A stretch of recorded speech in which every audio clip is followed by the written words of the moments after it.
Good morning, everyone. My name is Miley Sinantahu, and it's my pleasure to be your MC for the session this morning, Data is Power, Countering Data Colonialism, Advancing Local Ownership and Capacity to Address Hidden Biases in Technology and AI for Health. I'm a research associate with the China Medical Board, and today it's my pleasure to hand off the session to Dr. Bunchae Kitsunayotin. Today he'll be the chair of two sessions.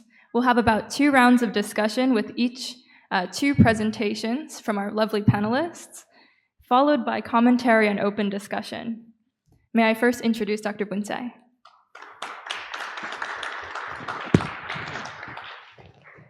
Dr. Bunchae is the chair of the Asia eHealth Information Network. He is a digital health and health data standards expert at the Thai Health Information Standards Development Center, Health Systems Research Institute, Ministry of Public Health, and a biomedical and health informatics senior lecturer at Mahidol University here in Thailand. And now I'd like to please call up our 4 panelists to the stage. I'll read their biographies for you one by one. First, I'd like to ask Dr. Leo Anthony Selly to join us on the stage.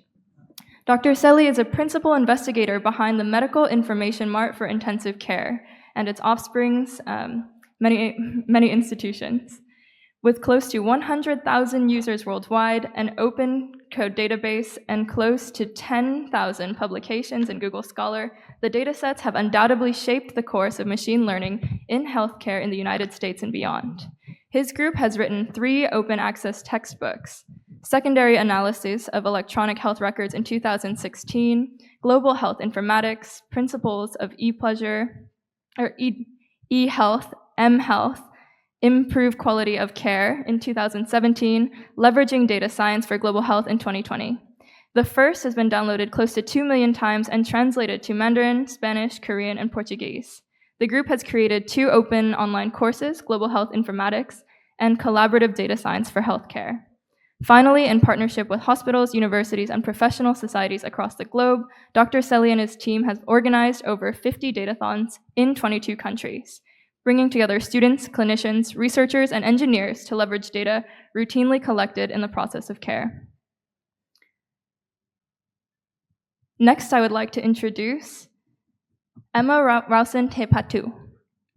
Emma is the president of the World Federation for Public Health Associations, WFPHA, and is the first Indigenous woman to hold this role. She is also a founding member of the Indigenous Working Group. Emma is a director of Manu Kahu Associates Limited, an Indigenous consultancy in Aotearoa, New Zealand. A passionate researcher, teacher, and facilitator, Emma holds a Master of Philosophy with honors first class. She previously consulted for the New Zealand Human Rights Commission and is currently a contractor to the WHO, working on the Commercial Determinants of Health Global Report. Her work focuses on developing training and frameworks to dismantle institutional racism, creating culturally responsive public health approaches, and fostering socially and culturally conscious business strategies based on Indigenous knowledge. Thirdly, we have Dr. Sharan Chea. Professor Chea is director of the National Institute of Public Health, Cambodia. He is an advisor to the Ministry of Health and teaches epidemiology and biostatistics at the School of Public Health, National Institute of Public Health, and University of Health Sciences, leading various research related to maternal and child health and the health system in Cambodia. He serves on multiple ministerial committees concerning health and education in Cambodia, where he contributes to developing competency-based curriculum for medical training, drafting health-related laws, developing a PhD program for higher education in Cambodia, and a professorship in the health sector. Finally, I'd like to ask Dr. Michelle Skelton to join us on the stage. Dr. Skelton is a prominent program manager and leader in genomics and data science in Africa. As the head of H3 Africa and DS1 Africa, coordinating data science centers at the University of Cape Town, she plays a pivotal role in advancing scientific research and collaboration on the continent. In her role as principal investigator of H3 Africa Administrative Coordinating Center and the DS1 Africa Coordinating Center, Dr. Skelton manages a team supporting these consortia in administration, communications, fiscal management, policy development, and coordination of meetings and conferences. With the support of core funders such as the NIH, NHGRI, and FIC, and Wellcome Trust, she has overseen the consortium's growth to over 500 individuals and 51 projects. Dr. Skelton facilitates scientific exchange, networking, and collaborative brainstorming through in-person consortium meetings held across Africa. She engages with stakeholders, government officials, global and grassroots organizations, and governance working groups to raise awareness about scientific research and effective, sensitive data sharing practices to address health issues in Africa. And so to kick off our panel, I'd like to hand it over to Dr. Bunsai, our moderator and facilitator for today and the session's chair. Thank you. Thank you, Miley, and good morning, everyone. We very unfortunate that one of our true moderator cannot come. So I am a kind of the spare part that can be working with you. But it is my passionate topics about data, about capacity building. So, and we have a very wonderful panelists that all have experience, and we have met a few minutes ago trying to synchronize our presentation. And one thing that we get from our preparation is that we would like to extract a lot of comments and idea, agreeable or non-agreeable, is very welcome. And then so I would encourage everyone to kind of please ask question, comment. But we will divide this session into two parts. One part is we will address about what the problem of right now digital health data, and do have any inherent bias inequality or not. And Dr. Leo and Emma will be present on that. We will after we will have open the floor for comment and discussion. And the second part, we will go to the how we gonna strengthening our workforce in healthcare and non-healthcare to kind of tackle on this challenge in the digital and AI age. So without no ado, I would like Dr. Leo Sili to kind of come up with to open the challenge. He's our very close old friend. We work in many years. And please, Dr. Leo. Yes, thank you very much for the invitation. I'm so honored to be here, and I'm also interested in hearing what the audience has to say. We're gonna try to minimize our lecturing and sermoning and try to really engage the audience to reimagine, redesign, re-engineer the systems that we have in place, which unfortunately have been the roadblocks in the way we innovate, in the way we educate. So I've entitled this presentation From AI Bias to AI by Us for All of Us. And I'm gonna start with the elephant in the room. So what we've heard is that the water consumption of data centers is truly a unintended consequence of our interest in AI. And in 2022, Microsoft reported a 34% increase in water consumption, and presumably this is used primarily in the data centers. They've used, I believe, 5 million cubic liters of water, and the estimate is that in 2027, we would consume about 6 billion cubic liters of water to sustain the data centers. And the same is true for electricity and carbon emission. Developing one language model alone produces about 300,000 kilos of carbon dioxide. And this carbon emission is equivalent to 125 round-trip flights between Beijing and New York. And that's one language model. I know that there is reduction in the energy consumption of smaller language models, but we can't say the same for vision models. We can't say the same for multimodality foundation models. So I think that this problem is not going to go away anytime soon.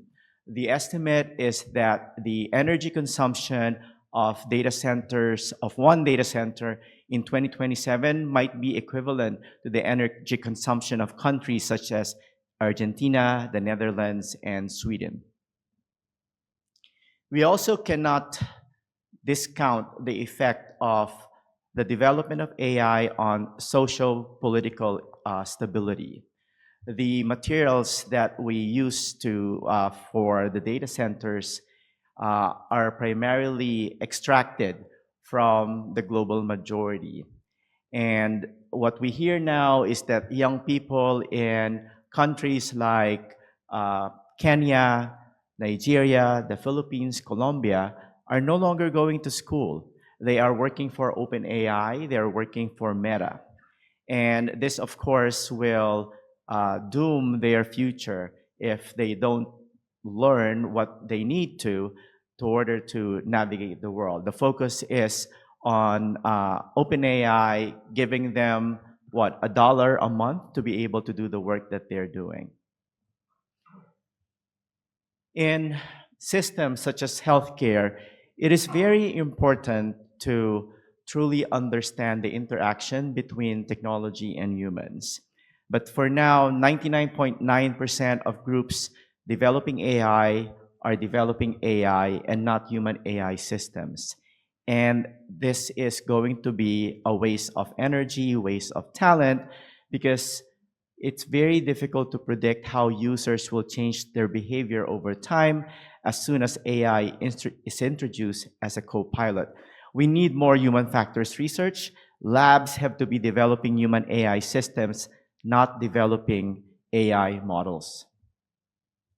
This is a paper that was published back in 2021 that truly scared me. And it's prospectively validating an algorithm. It is not machine learning based, it's a heuristic expert, what do you call this, developed algorithm to predict if a patient on the floor is going to develop acute kidney injury. And it may sound like a simple task, but when you're taking care of 20 patients, and these are not 20 static patients, 20 is the number, but as you know, patients are moving in and out, and sometimes it's very difficult to be on top of things. And as soon as a patient develops acute kidney injury, that patient is at a higher risk of having a longer length of stay, having more complications. So what the authors did was to prospectively evaluate a very simple algorithm. It just monitors the urine output, it monitors a blood test called serum creatinine, and gives an alert if they believe that the patient is going to develop acute kidney injury in the next 24 hours. And it sounds like a very safe, innocuous tool. And even the IRB, the ethics committee, said that this is a very low risk intervention given that they're not going to introduce something new. The doctors and the clinicians are still going to perform standard of care. All we're doing here is giving them one small piece of information. And they were wrong. So they prospectively validated in 6 hospitals, 2 large academic centers, Yale University Hospital, and 2 small community hospitals.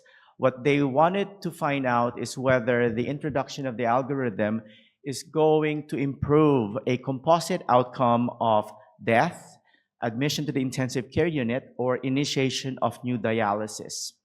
And you could tell right away that they weren't very optimistic that it's going to improve outcomes. That's why they decided to look at a composite outcome. And the spoiler alert is they did not find any improvement in the composite outcome. So the group that had the algorithm did not perform better than the group without the algorithm. But there's one thing that really stuck out like a sore thumb.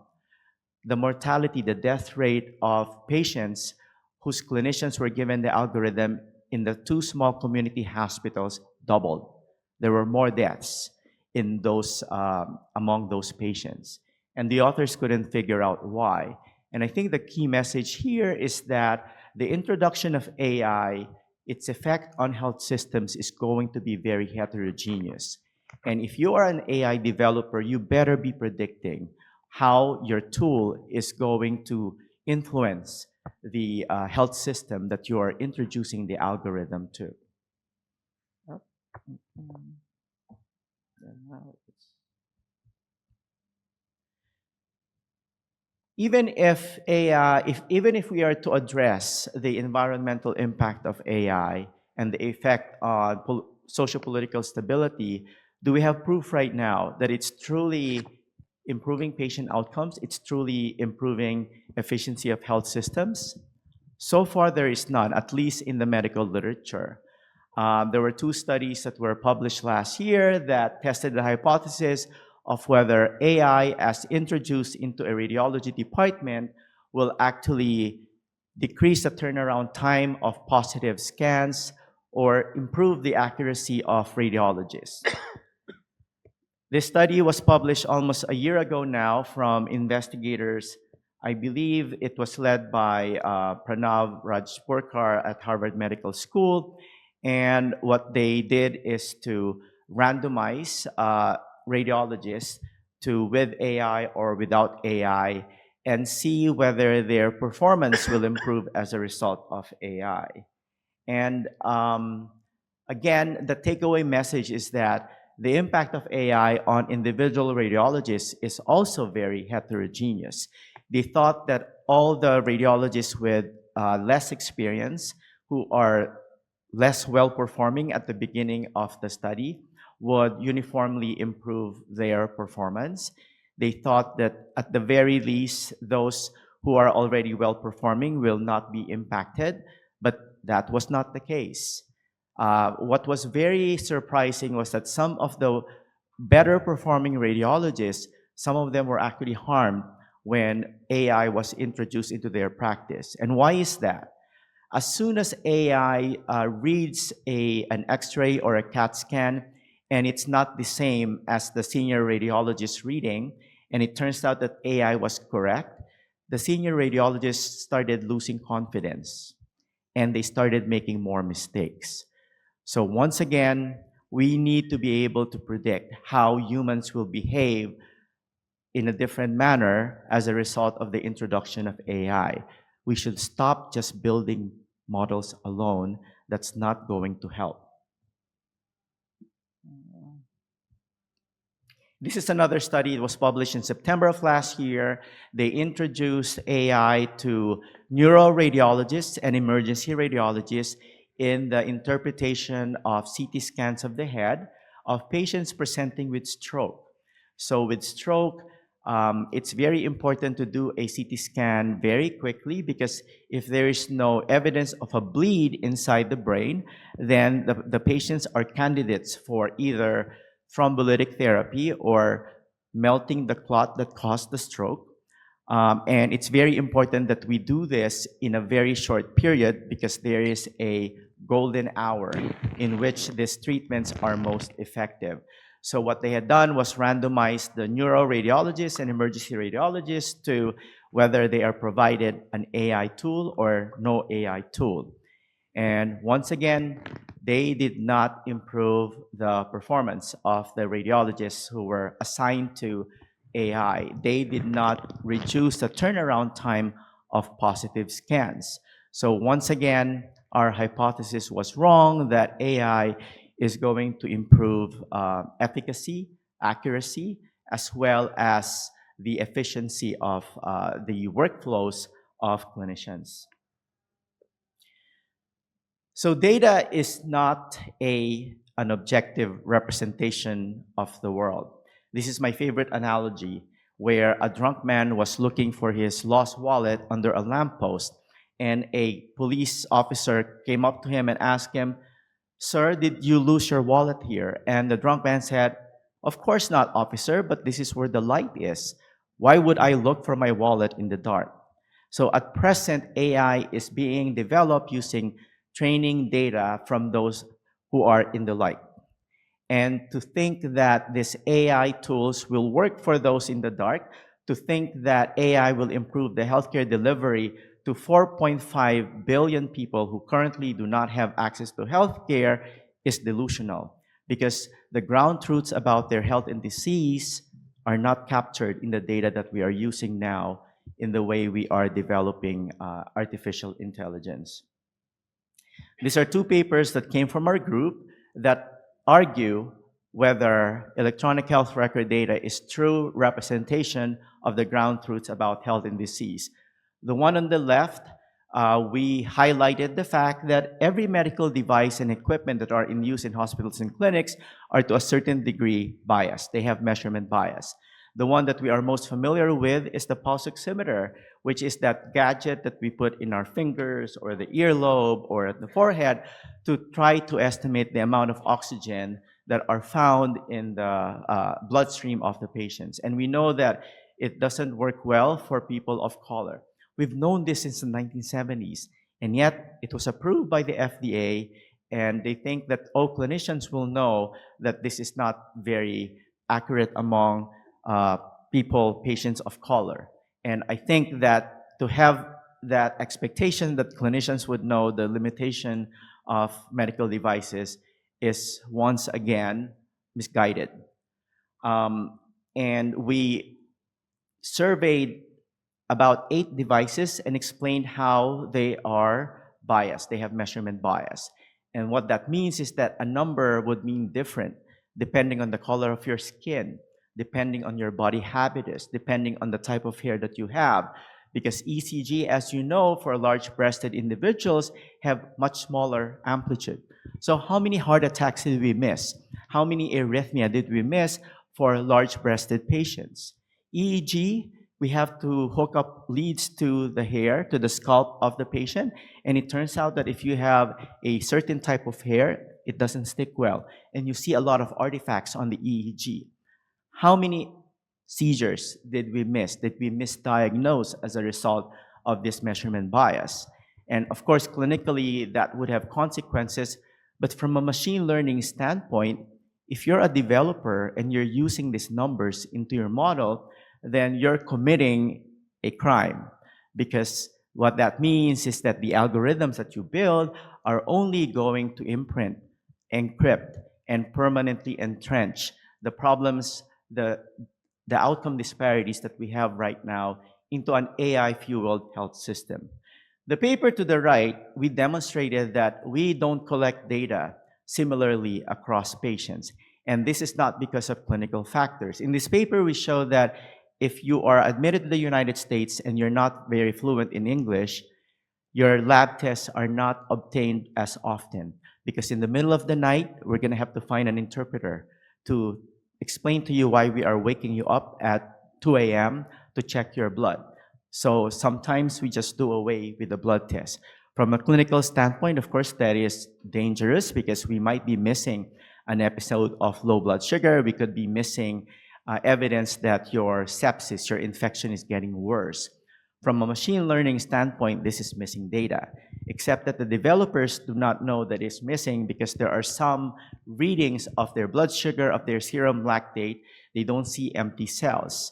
And all they do as well is aggregate like several measurements into one representative measurement. So they don't realize that they already are missing a lot of confounders when they're building a model.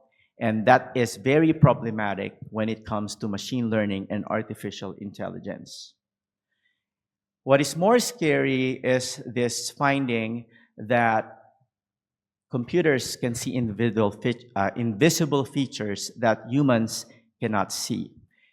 From a paper that was published 3 years ago, we demonstrated that AI can tell if a medical image, whether it's an ultrasound or a CAT scan or an MRI, it could tell if the image was taken from a black person or a white person in the absence of any clinical data. And we did several experiments to try to explain why is that, what is it learning, is it the disease distribution, is it the age of the patient, and the answer is no. We performed dozens of experiments, we couldn't figure it out. And our most scientific hypothesis is that this is a result of the fact that medical equipment to take these images are optimized with a specific demographic. I was talking to manufacturers of OCT scans, which are used uh, to create images of the eyeball. And when I asked them, well, how do you optimize your images over time? And they said, oh, we gather about 200 Bavarian college age males. And we improve or we optimize the resolution of the images with this young man. And we think that the images are emitting some noise, some signal, if the patient happens to be not a young white male individual. The one on the right is another study from colleagues of ours, Margie Gazimi and her team. And what they found is that even the way we write notes gives away the race ethnicity of the patient, even though they scrub all the words pertaining to the race ethnicity. So we think that this is also happening with other axes of demography, that we're giving away that this patient has a minority sexual identity or some other demographic factors. So we don't have to explicitly state. The way we use adjectives, the way we use adverbs could give away some demographic feature of the patient that we don't want to be used when we're building algorithms. And although we try our best to make sure that those are not in the data sets, it's impossible to remove them from the data that you're using. So from our colleagues in ophthalmology, we found that artificial intelligence could also tell the sex based on the picture of the back of the eye, and that astounded our friends in ophthalmology because they themselves couldn't tell the gender, the sex of the patient by looking at the patterns of arteries and veins at the back of the eye, but computers can tell.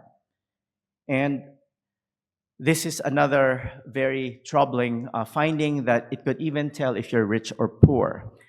This original study, they trained an algorithm on X-rays, but we thought that it was probably cheating. The AI was cheating because it was basing its inference from abnormalities in the chest X-ray. So our group repeated this on normal chest X-rays. No abnormality noted by the radiologist.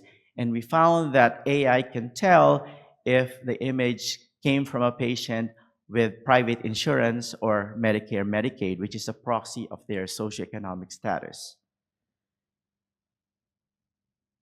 And I'm not gonna give you the story of clever hands, but this is now the official term that we use for what we refer to as shortcut features. These are invisible features that AI can glean from an image or from a waveform or from some other type of data that should not really be used for prediction classification, but since they are very easy to learn, they become incorporated as one of the predictors of a certain disease.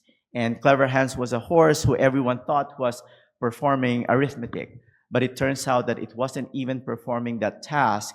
It was sensing the heartbeat of the people around, so that every time his master pointed to the correct answer, the master gets excited, the people around the horse gets excited, and the horse gives a neigh, and everyone was convinced that the horse can add 2 plus 2, but in fact, it wasn't. And this was explained by 2 investigators who trained an algorithm to distinguish images of wolves from huskies, except that all the wolves were pictured with snow in the background and none of the huskies were.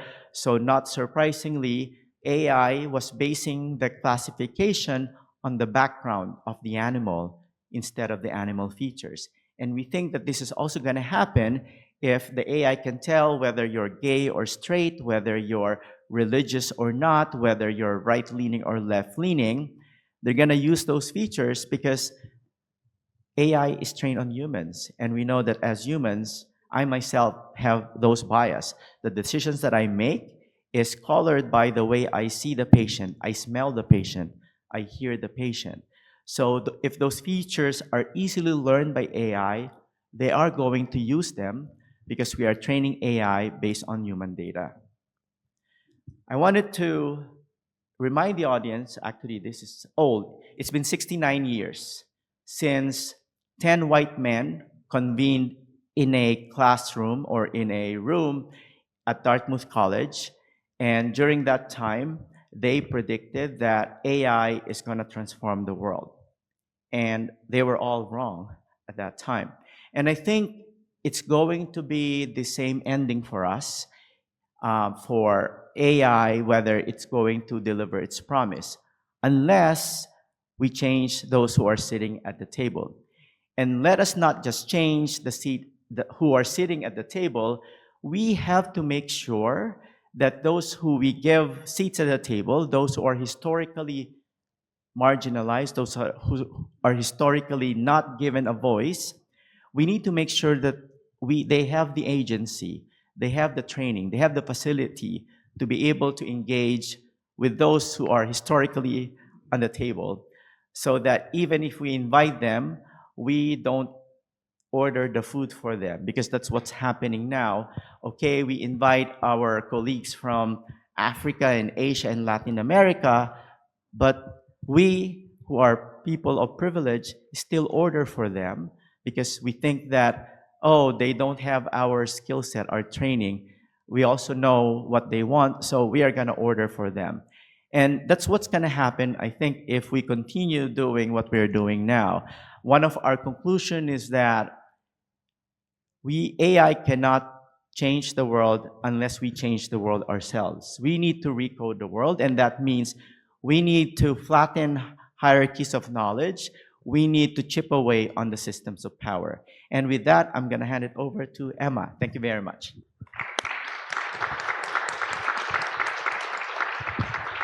Thank you, Leo. Leo had touched a lot of topics. One is that do we have the appropriate data, and the data that we have, is it quality enough? Is it inherent bias in the data or not? And then he also touching about the data that feed what we are now dealing with, the AI, the several AI that we are dealing with. I think this is good. And then Emma, please, Emma will represent another perspective of the bias of the data or the inequality of the data, please.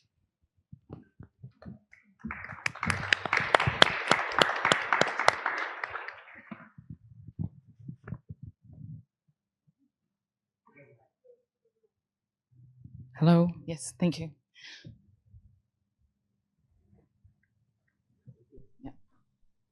Tēnā koutou, tēnā tātou katoa.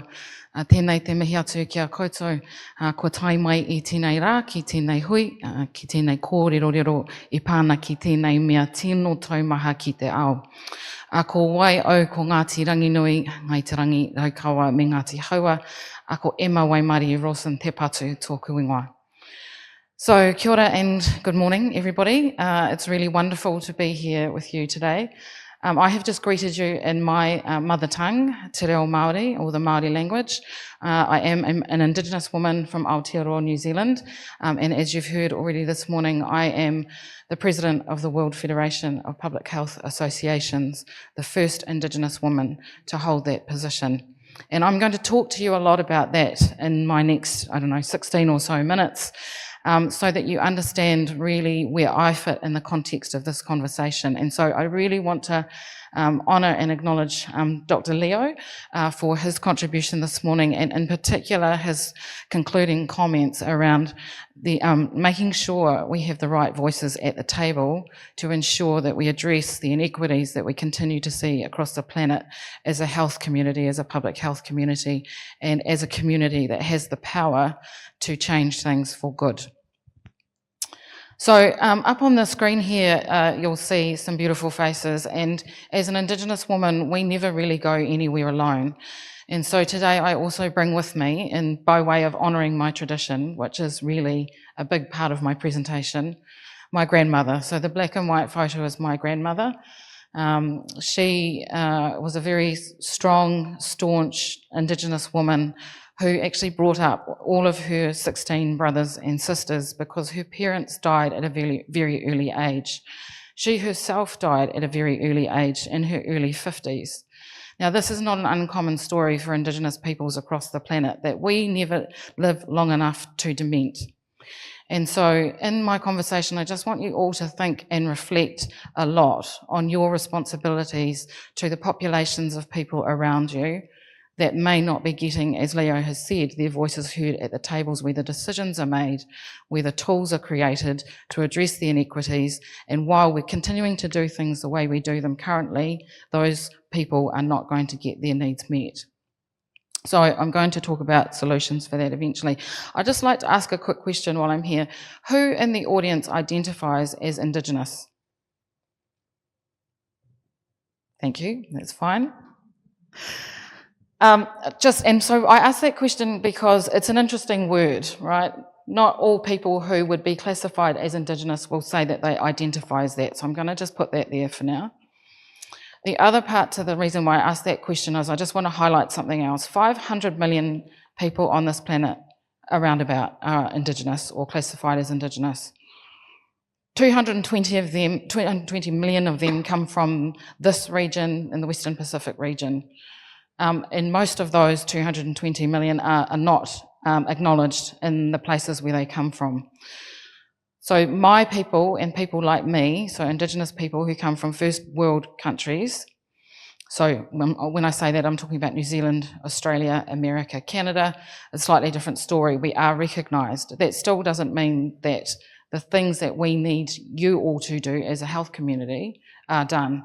And so that's also why I'm here today. So I'm going to give you some ideas and some tips about what needs to be considered, in particular regard to the space around data bias, the creation of AI, the utilisation of AI, and how it may or may not work for people like me, and why people like me may not want to be engaged with tools like this. The other people in the photo up there is my daughter, who's a very beautiful young Indigenous woman, myself, of course, and then our Māori Queen. And I just wanted to have these people with me as I'm here with you, sharing these really important things today. E ono ngā 40 F6 votes opposed.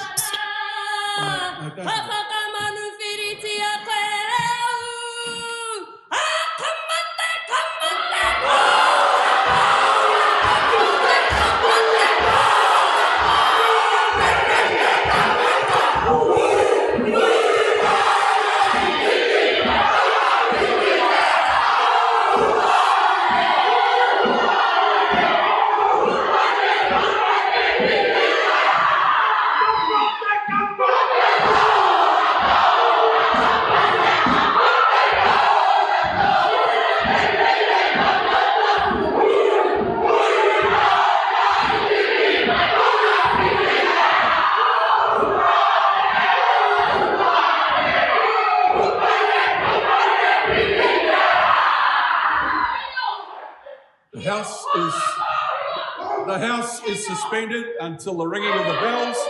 The gallery is to be cleared.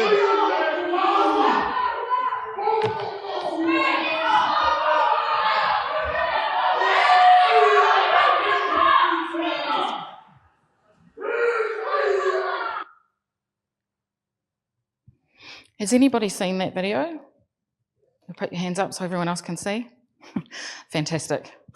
So I will give an explanation about the video. So the video is of a young woman, Hannah Maipihi Rafferty Clark, who is our youngest Indigenous politician in the New Zealand government, and she's the youngest politician in our New Zealand government.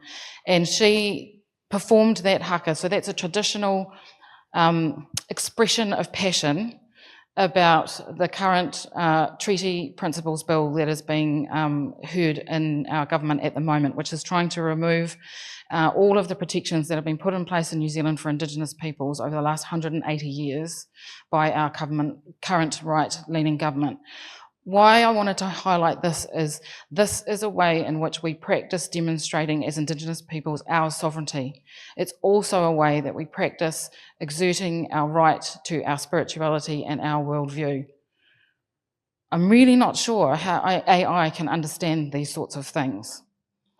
And so these are the sorts of things that we need to consider when we're thinking about that 500 million people who are dispossessed and carry the greater burden of illness and disease when we go about the work in our daily lives as health practitioners who have a privileged position over people like me and like Hannah and our communities. So I want to really highlight the work of the World Federation in this space today, because I'm very proud of the work of the Federation and what we're actually leaning into. So historically, the World Federation has been led by bald white men. I am the second woman to be president. That's fantastic. I am the first Indigenous woman to be president. I'm also a health promoter. I'm not a doctor. I'm a storyteller. This is unique. And so the Federation has understood its responsibilities and obligations to equity in quite a different way in the last few years. And I'm sharing this story with you because I want these things to be top of mind, present in your mind as you go about making decisions about how you develop and utilise these tools for the communities that you work in. So again, for me, it's particularly in regard to Indigenous peoples, but as Leo has said, there are more groups of marginalised peoples who we need to be really considerate of in this space. So the Federation is centrally important in this conversation because we do represent 500 million public health practitioners across the planet. It's a small civil society, but that's not small. One of the things that I'm really deeply aware of is that there are always the conversations about how we are sharing space, networking, creating systems that are not biased, systems that actually have effect on the inequities that exist, but we can't do that without working with one another and ensuring that we're having really good networking collaboration with the right things at the top of our mind. So the Federation is at an advantage that we can actually promote and be connecting with 115 associations across the planet to ensure that all of the members of all of those associations are in line and aligned with the ideas around what it means to decolonise health, decolonise the globe. And I'm going to give you a bit of a definition about that. It's a challenging word. A lot of people get frightened by it. But in this space around this topic for today, it's truly and deeply important because obviously that's what we're here to discuss. So this is important to understand. If you are part of an organisation that is similar to the Federation, you have the power to change the narrative, you have the power to support your practitioners in your communities, your societies, your associations, to understand these important things so that we can get better effect in the work that we do all of the time, every day. So this is just the World Federation goals, and it just clearly says there in goal number 2, this is only in the last 2 years we have created and adopted this. And again, especially in the world that we're currently seeing now with the political change, the political shift to the right, for any organisation to make a declaration that they are decolonising everything they do is significantly important and risky, but more importantly, it's an opportunity. So here is the, excuse the swear word, just thought it was a really powerful image. This is a sign from a Tesla company, a branch in New Zealand. And so, you know, this is kind of the things that we are facing when we're thinking about AI and technology, the commercial determinants of health, and again, the politics of health. So here is our definition from the World Federation, and this is a contribution to all of you. If you're interested in understanding what it means from our perspective, this is what we're working with. So decolonisation is an individual and collective process that requires active resistance to forces of colonialism that perpetuate the subjugation and or exploitation of Indigenous minds, bodies and lands. Decolonisation in public health involves dismantling colonial structures that perpetuate inequities in health and determinants of health. Decolonisation necessitates transforming or developing new systems and structures to realise Indigenous liberation, self-determination and well-being. And Leo again talked about the need to create systems with all of the people in mind, with all of the voices in mind. And so this gives us the impetus in the way that we need it, with the language that we need to really acknowledge it, so that we can move forward in authenticity in the way that we need to, with the most important priorities in mind. And also for me, this is really about demystifying and removing the fear from having this conversation.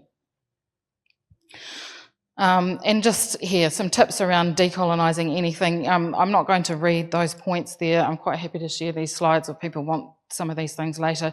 Most important thing for me here is in the image, and it says what we need to do is decolonise the mind. I was very fortunate recently to be a fellow of the Salzburg Global Fellowship Program, and for the first time discussing centering health equity, transforming the science knowledge system. And so this whole idea that Western science and Western knowledge is the panacea. No, there are many other knowledges, many other ways of thinking, doing and being that we need to be considering and centering in the way in which we practice. And you see down there, there's all this data, and the important part of that picture as well is how we involve community with the data, with the way in which we hold the data, create the systems that hold the data.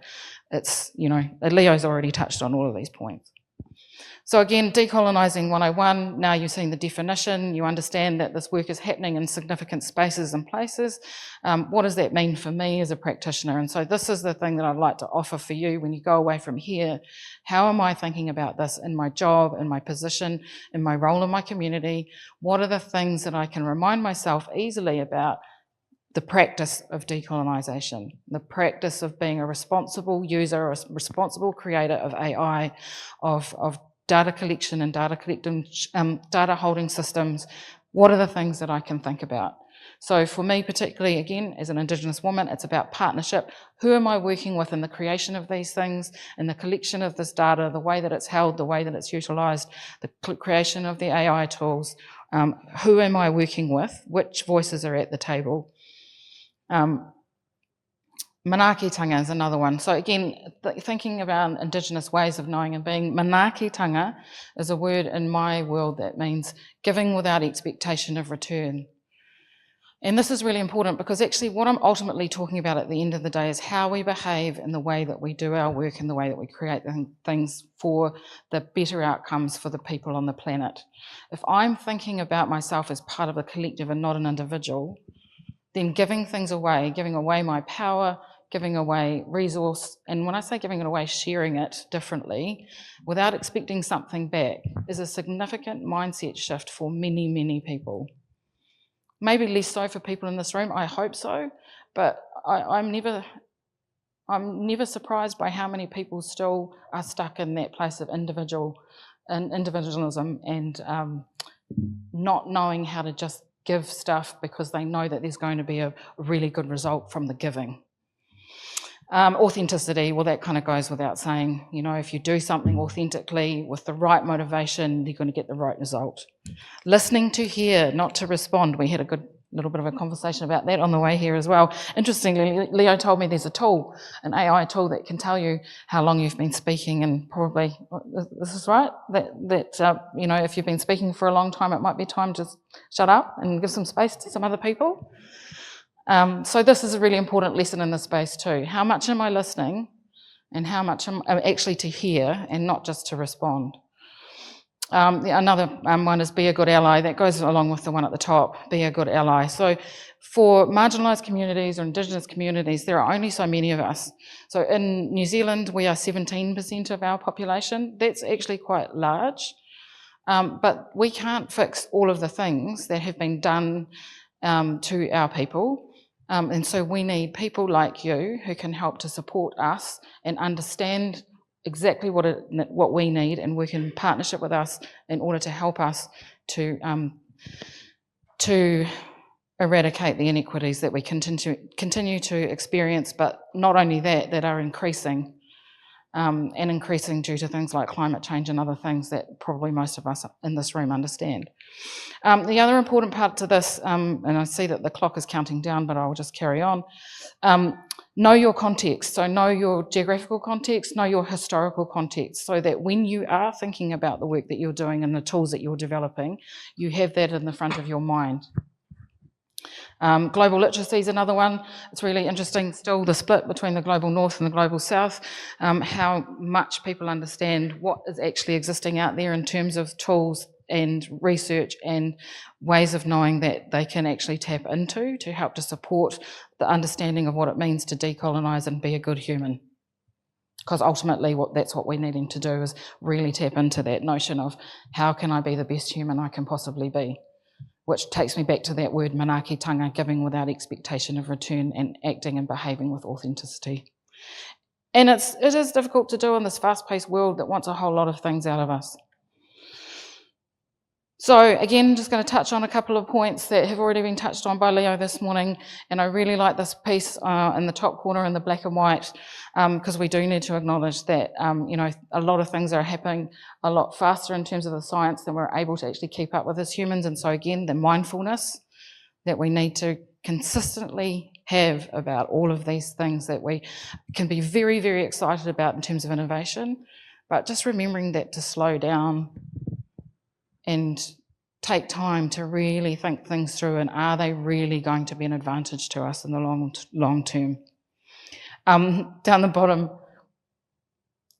on the concrete is some writing I saw in Geneva just recently, just last year, and it says FUCK the system. Maybe it should say un-FUCK the system. And the other one next to that, it says, do not follow where the path may lead, go instead where there is no path and leave a trail. And I think that is significantly important, again, around the idea and the notion of decolonising anything. It's not a new notion, but it is a new action. It is a new way of behaving, a new way of being. And with that, what I really am saying here is there's a great level of bravery required in this, but there's also a great level of reward in blazing the trails. And then the last photo there is this one's from a Native American tribe in Minnesota. And I think this one is centrally important because, again, it goes back to decision making. Who's making decisions over the things that are dictating how well or not we get to be? And most Indigenous populations do not get to have the political say that they need to have to see the changes that are required.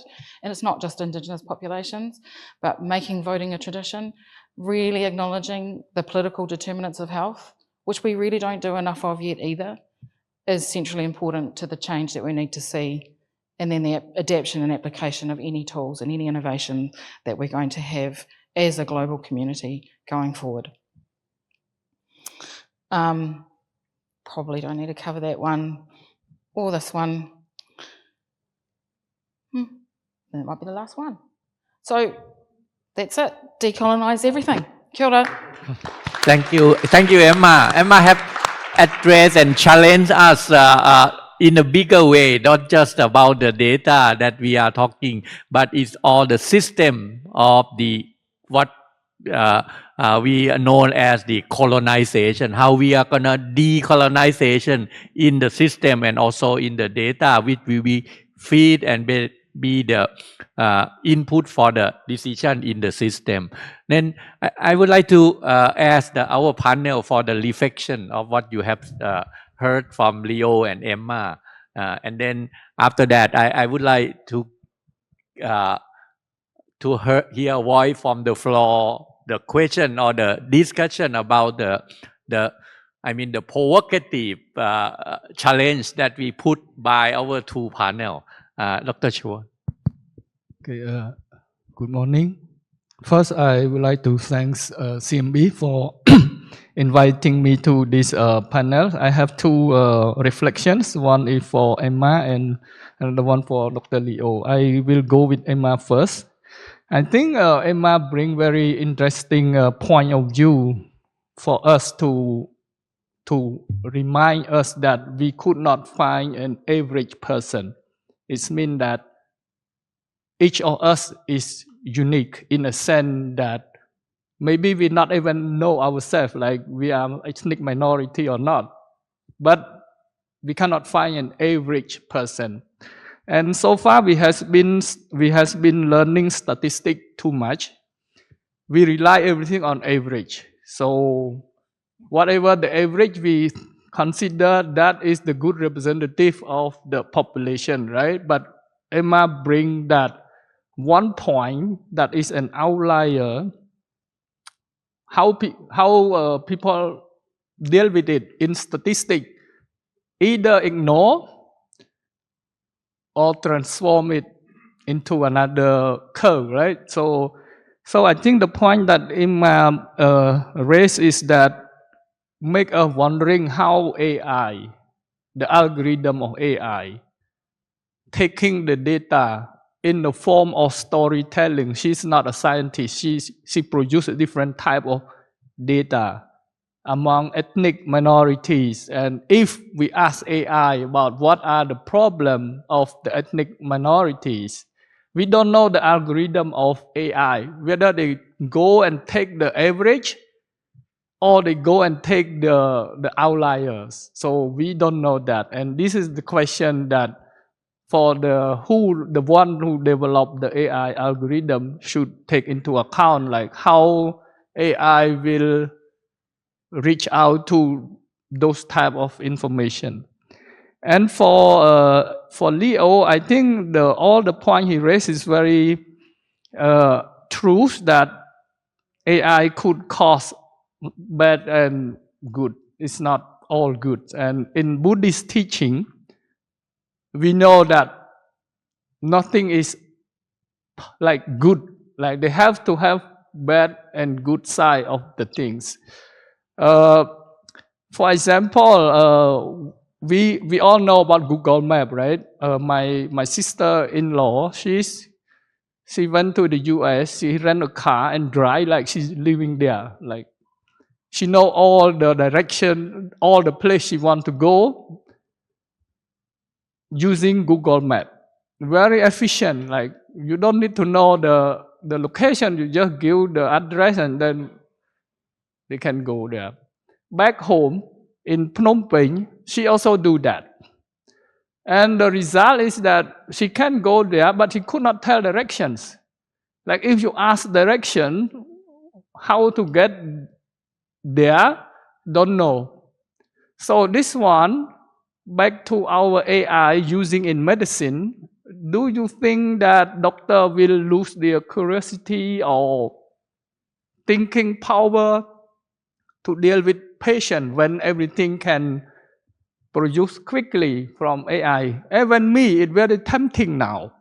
If AI could write algorithm that focus on only the literatures, then we don't need to do meta-analysis and systematic reviews. You don't need to do that. If AI could only go to that section of the data, like all published data in in Lancet, in Nature, everything, and then you already get the meta-analysis without hard work on that. If you do it by yourself, it will be a lot of thinking, reading and screening and analyzing within this brain. But if AI could do it, everyone will tend to take it. And so I think this is it could be good or could be bad. So in the future, how human thinking will change or not.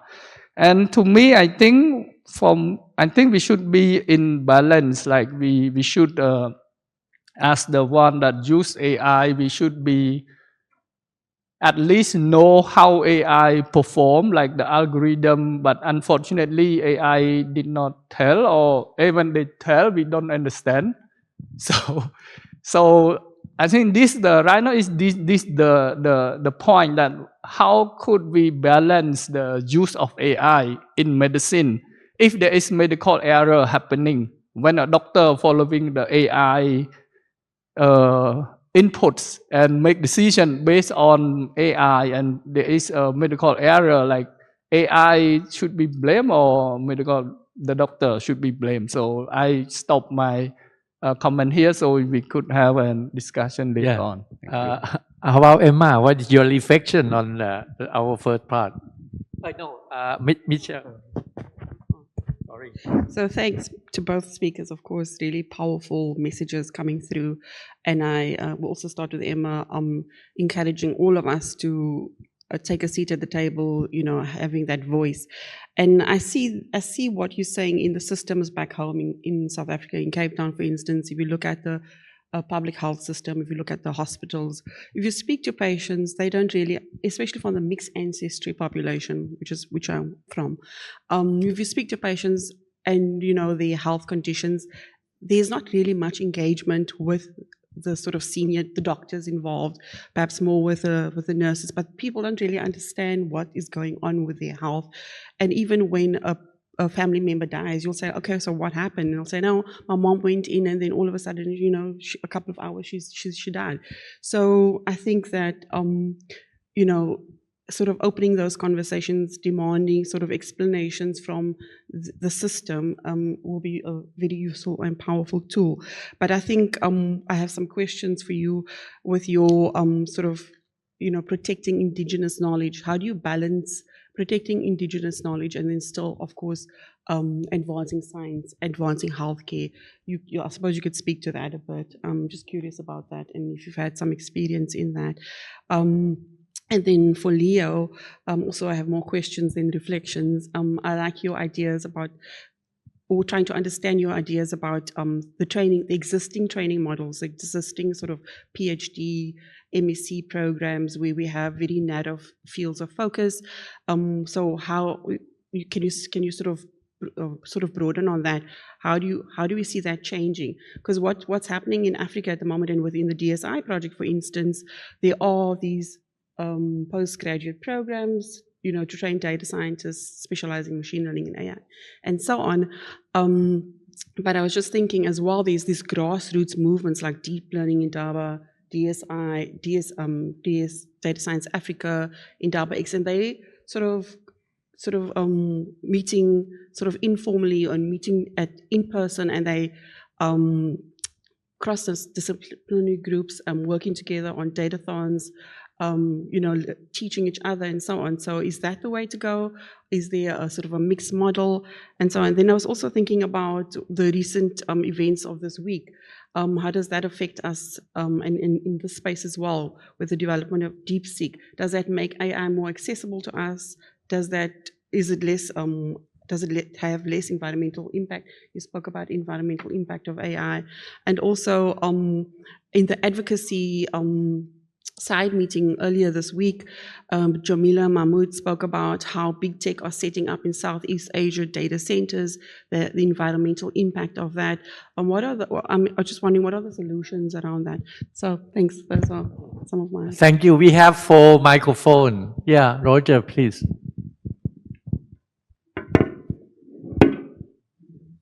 Wonderful session. For Leo, I just spent the field visit at Bangkok Hospital, where the radiologist introduced the use of AI first for lung disease, then for breast diagnosis, and then for brain, for hemorrhage. And he's working on the model, which is continually improving itself as biases or mistakes occur or readings occur.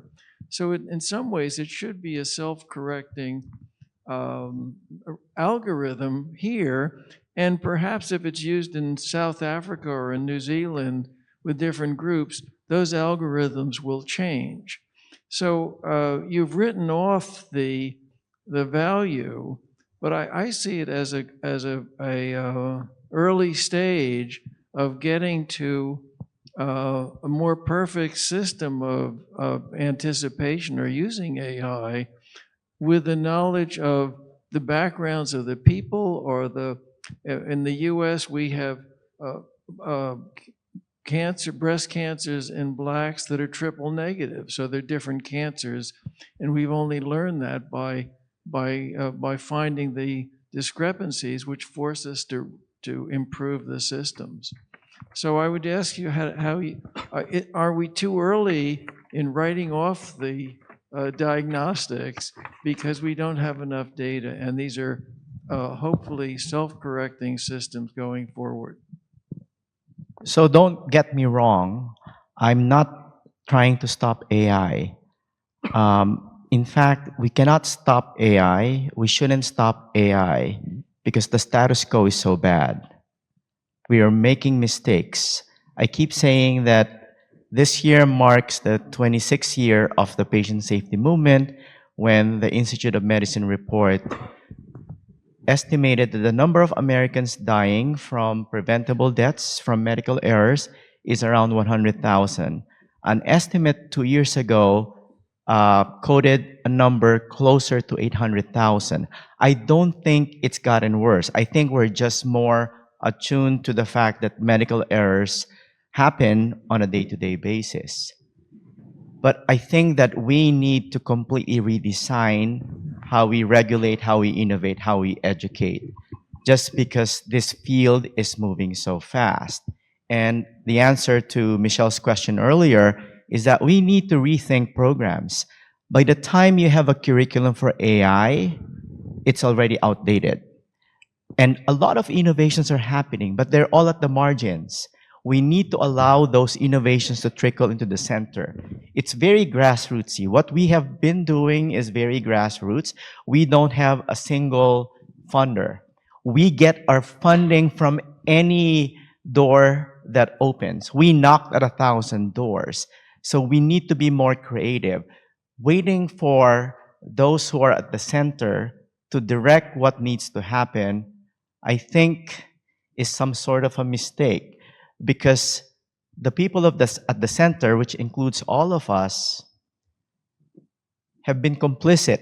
So under our watch, health disparities has not improved over the decades, despite all the social capital, despite all the tens or even hundreds of millions of dollars that we have invested in global health. We need to acknowledge, we need to own the problem, and we are part of that problem. So we need to reflect. One thing that we're strongly focusing at universities now is to teach epistemic humility, which is very much lacking in academia. We all are sick of what we call AI, arrogance and ignorance. We don't understand what we don't know. We surround ourselves with people who think like us. As we say in academia, only clones ascend the thrones. And we are humans. I'm not shaming us, because I myself am selfish, I am narcissistic, I am self-promoting, and we need to design human AI systems that acknowledge all these problems. So we are working with architects of nuclear plants, because they are all aware of what humans can do wrong, and we should be doing the same with human AI systems. And then just to address the other question of who is responsible. Well, who is responsible now for all the medical errors? No one is. And it's very hard to detect medical errors too. So this idea that we will have a repository of all the mistakes of AI is not just realistic, because a lot of medical errors are actually unknown, because we don't perform autopsy on everyone. We don't perform biopsies on everyone. There's so many misdiagnoses. A lot of people die with cancers without us knowing it. We don't know the denominator, the problem. When we try to model something, it's not like we have data from everyone. So as soon as you have a cohort with which you are modeling, and that cohort is not really representative of everyone who has cancer, that is recipe for what we refer to as spurious associations. So we need to rethink all of this. People say, oh, we have a causal framework. Well, you cannot have a causal framework unless you have data from everyone and you're collecting all the missing confounders. So I'm not saying we should stop doing causal framework. I'm just saying that we need to be more thoughtful and deliberate in the design of how we proceed, because it is not that simple. We have been very reductive in the way we come up with mechanisms. I've been having these debates with professors, oh, we need to hold on to mechanisms. Like, mechanisms are based on observational data. Mechanism doesn't get conjured out of thin air. They're all observations. And the way we look at these numbers are colored by our epistemology. It's colored by how we were brought up, all the information that we got exposed to. So to me, this is very exciting, because this allows creativity. I keep saying that academia has killed curiosity. It's killed the joy of learning. Now, going through education is passing some standardized tests, and then the teachers are evaluated on how well their students pass the standardized tests. And a lot of our students don't enjoy learning anymore. It's about passing that AP exam. It's about getting a high score on USMLE. And this is very depressing when they focus on where are we gonna publish this paper? Is it gonna be high impact? Am I gonna be the first author on this paper? And I said, stop, I don't wanna work with you because you're killing the atmosphere of this group. What I want you to do is to start enjoying what you can learn from each other rather than having a paper at the end. The problem is there is this massive publish or perish culture that has been in existence for 100 years. We're coming up with a history of the publish or perish culture, and the first paper was 1928.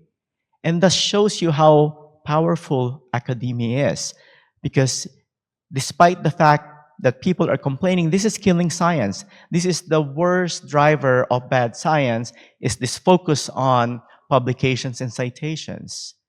And as long as that is in existence, it's gonna kill AI. It's gonna squelch the opportunity that it is providing us. And the legacy of AI is having discussions like this right now.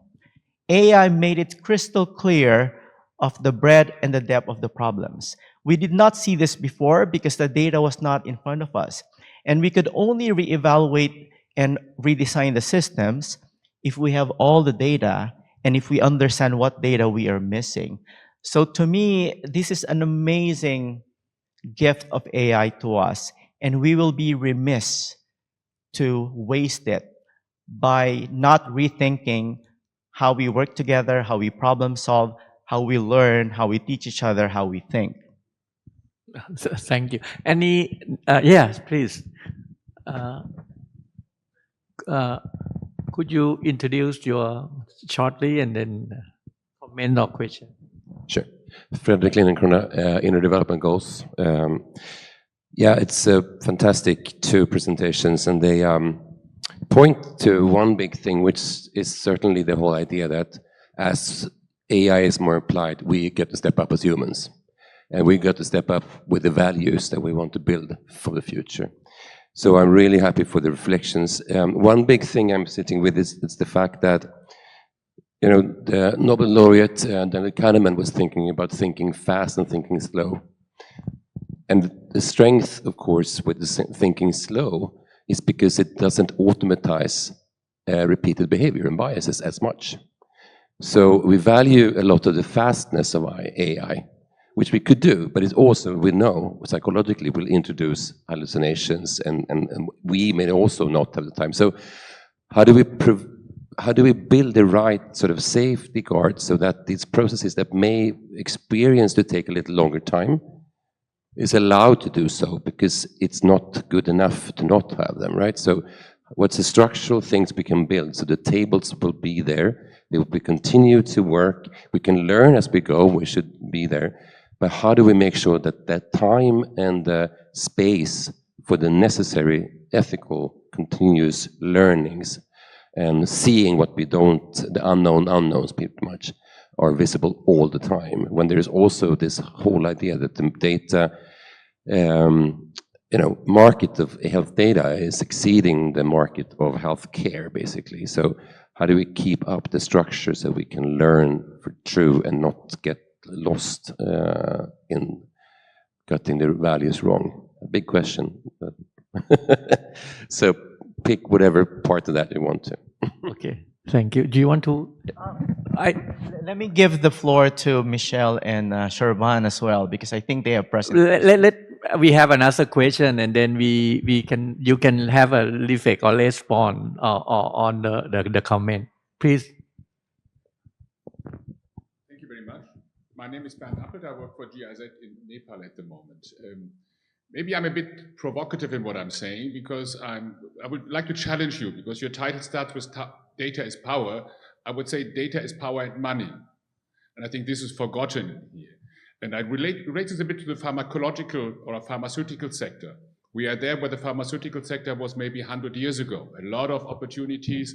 What we have today is a pharmaceutical sector who is controlled or basically colonized by 4, 5, 6, 7, 8, 9 multinational companies who determine where research goes, who determine what drugs we are developing, and who determines who benefits. If you cannot pay, you are not benefiting. We have learned yesterday the most expensive drug for one disease, 3.5 million. Who can afford this one?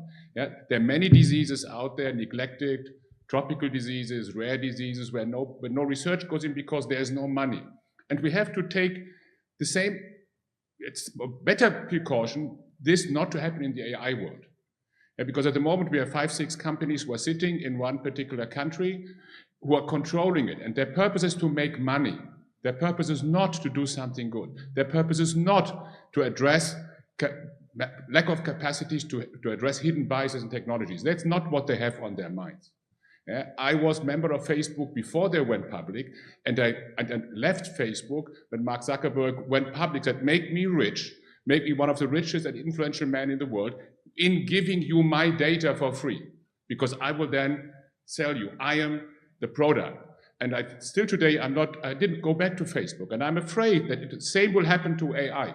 It will benefit a small group of people, a smaller group will profit from this one. So I'm afraid if we continue and don't regulate this, we will end up with the same mess where we are with the pandemic agreement, sitting over benefit sharing and pathogen sharing. And we haven't, for the last 3 years, we're discussing about this simple thing in Geneva. Who shares who gives the benefit, can he also profit from the benefit sharing? And we haven't resolved this one. The pandemic agreement is dead. And the same will be also true for AI. I'm afraid, and we will lose a lot of opportunities. And thank you for that. Emma, would you like to respond? Yeah. Yes, thank you. And I will offer a response to that. And I think also a response to your question, and then I might be able to circle back to Michelle's question, all in the same answer. Let's see how we go.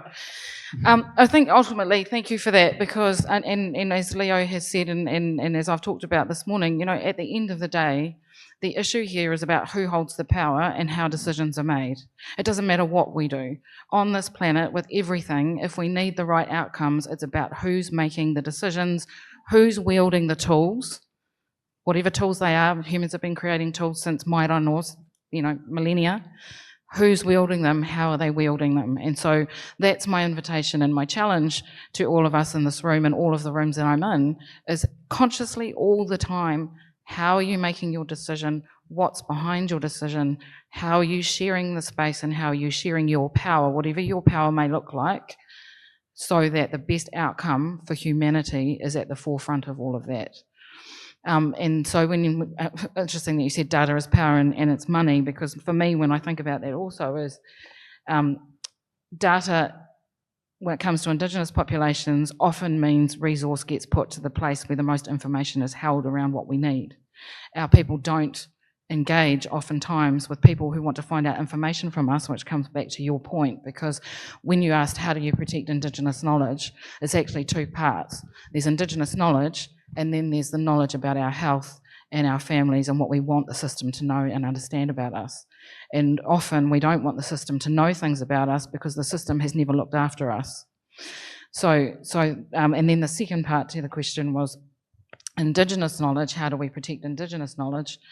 So we want people to know about our ethnicity and our ethnicity data because we know we need more resource, right? But we need people to respect our data and our people and the things that we are actually gifting to society. And so when I go to gifting society, Indigenous knowledge is a gift. We've been practicing our science and our knowledges for thousands of years, and with great success. And so what I really want the message to be around that is, we need you to firstly accept that we exist, secondly acknowledge the knowledges that we bring, and then elevate them to the place where they belong. And so when Leo said about what has to happen in education systems, when I talk about decolonising, I'm talking about decolonising everything. So if you decolonise the education system, you change the way in which the environment is for all of the people within it, so that we can be more successful in becoming educated. When you look at Indigenous ways of educating, it's a whole different way for people to experience and not be stressed and not be killed by the way in which we're expected to deliver on our knowledge and then show up as scientists, whatever that looks like from wherever you come from. Thanks. Okay. It seems like we are very engaged on that. Okay. There is three quick question, and then we will respond quickly, and then go to the second part. Okay, please. All right, okay. I'm going to give you a quick question about 2 hours. No, not 2 hours. First of all, my name is Eric. I'm associate professor in medicine from Indonesia. I would like to echo what Leo just mentioned, and most of the panels discussing very clearly that it is important to have, or pivotal, to include curriculums, especially for us, medical doctors, for the first time that we entered medical school about bioinformatics and AI. I'm not millennium, but it's been a tough ride for me to pass on my PhD at Imperial College because I don't have any backgrounds for AI. But it just so happened that during the PhD course that I need to tackle and to build the system together with my professor from computer science, thinking that I'm probably quite smart enough to even solve advanced Excel problems, but apparently I'm not. So again, I just want to enhance the importance of the curriculum in the medical school for bioinformatics and artificial intelligence. That's the first one. So second, I would like to echo what just put on the session's title, which is data is power. To tackle the hidden biases, what do you think the data is power, and what do you think enough is enough in terms of the amount of data that represents all the probably humans or populations in certain kind of diseases? Myself is a consultant in interventional pulmonology, so we use AI to better use for patient selections for endobronchial valve and endobronchial coils for severe emphysema. So we use AI, and the results of the AI will be discussed during the MDT. So I just want to echo also what Jorvan just mentioned. So who will be responsible of the medical decisions? Is it AI or the doctors? Based from my experience working in a Brompton hospital, it's back to the MDT to actually decide whether these patients can undergo which one of the procedures, because it will not covered by NHS, and it's so damn expensive. So again, what I would like to highlight actually, medical doctors, MDT will not be replaced with anything. AI will only help us to better make a clinical decision and which one is more appropriate for the patients. Yeah. So again, I have 2 questions at the first, and the last one is a I think statement. the first question is related to our second part of how okay. the capacity building, and it Yes. seems like the session we're talking about data and power, but now we expand to the AI discussing it. But I think it will address during the second part and the discussion too. I will say no. Thank you. Please.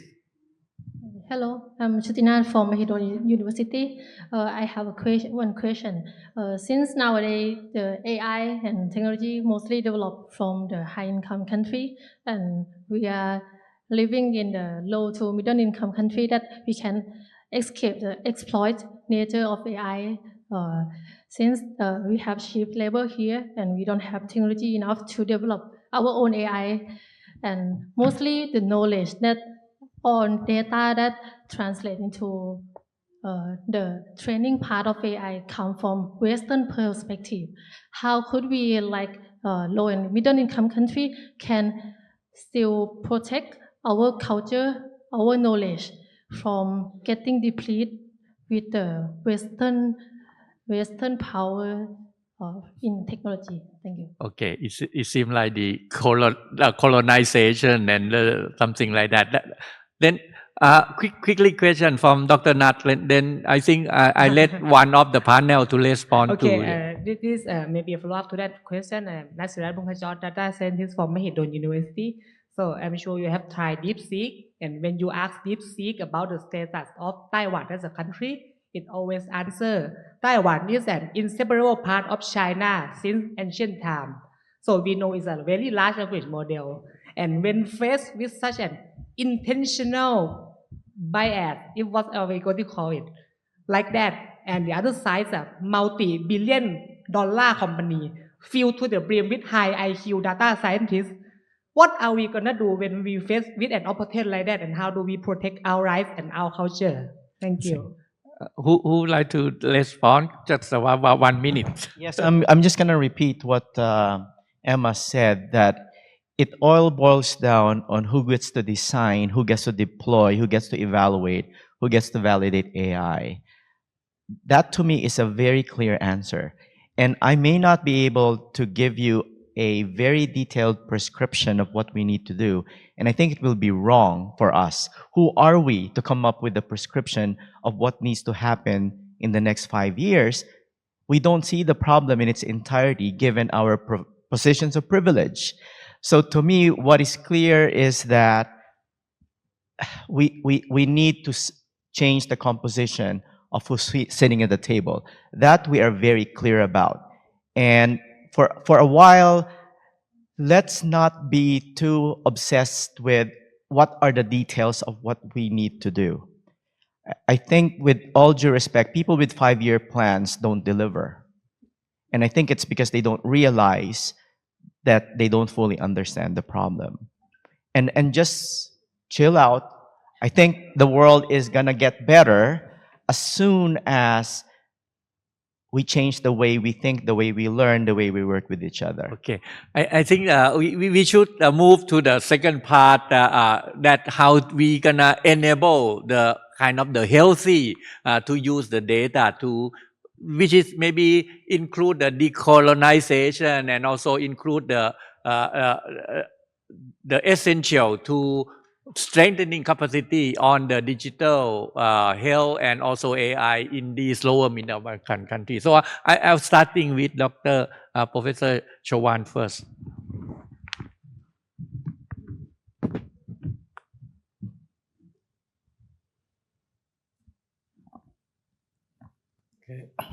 Okay, good morning again. I would like to reintroduce myself. I'm Chawan. I've got a medical doctor degree. I got my master degree from University of New South Wales in Australia, and also I got my PhD from University of California, Los Angeles.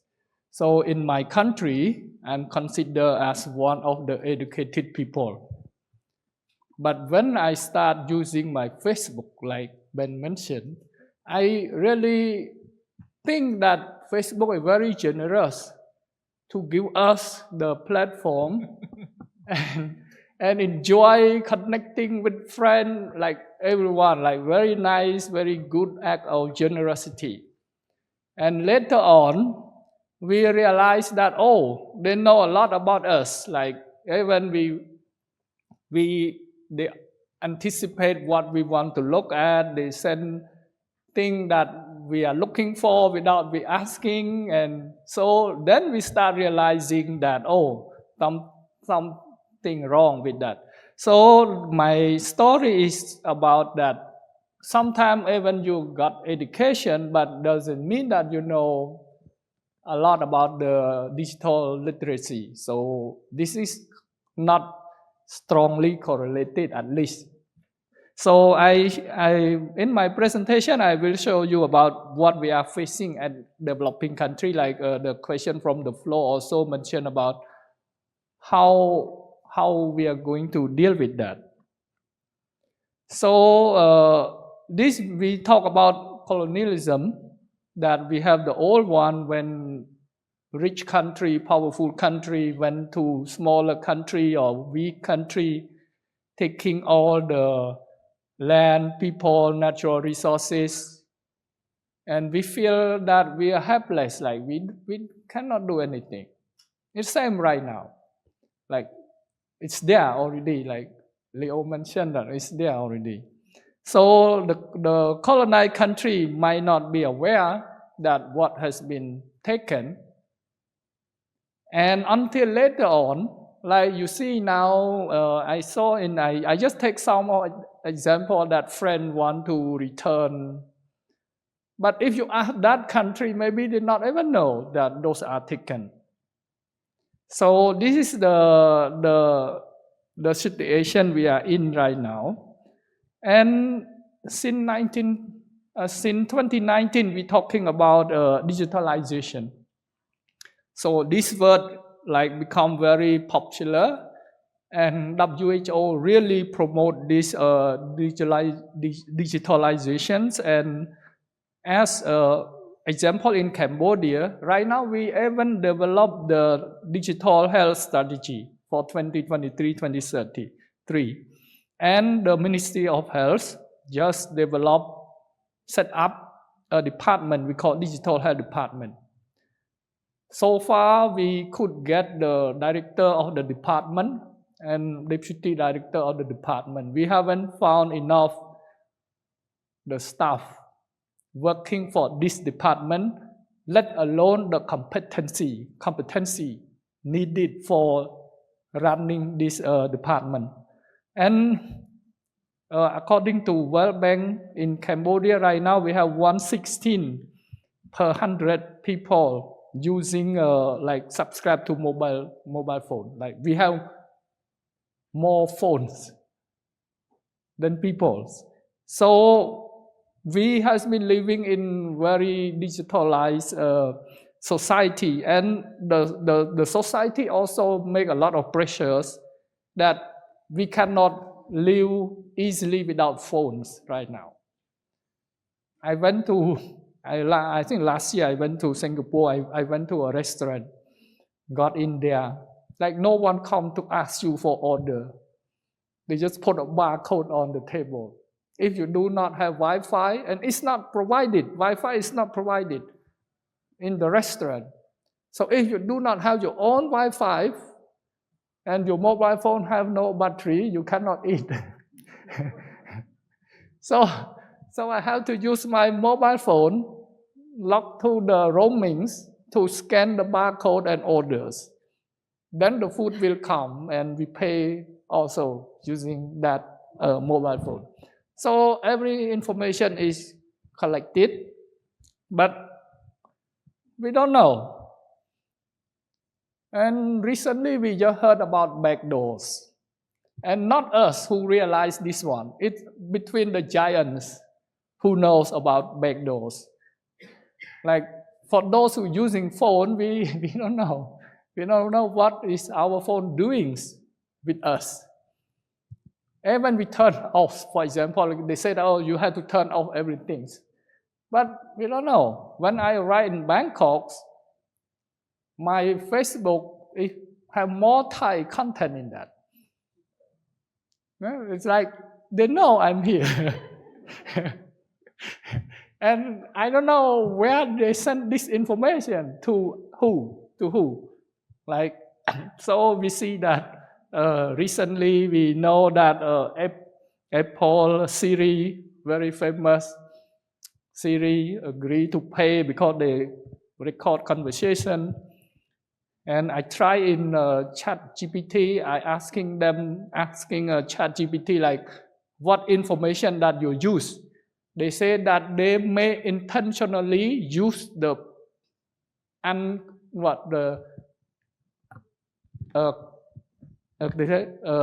intentionally use your personal information, intentionally. But we don't know when they use it, and we don't know. But when I ask them like, what information you use, and so we don't know right now what will be leaked next. Like, who knows? Until someone hacks into one system, then we know about that, right? Without hacker, we may not know about all of that. So we know that country right now, all the developing country, we are moving into digitalizations, but we have no capacity to deal with it yet. So I think right now a lot of data has been collected through mobile use or other thing that we use.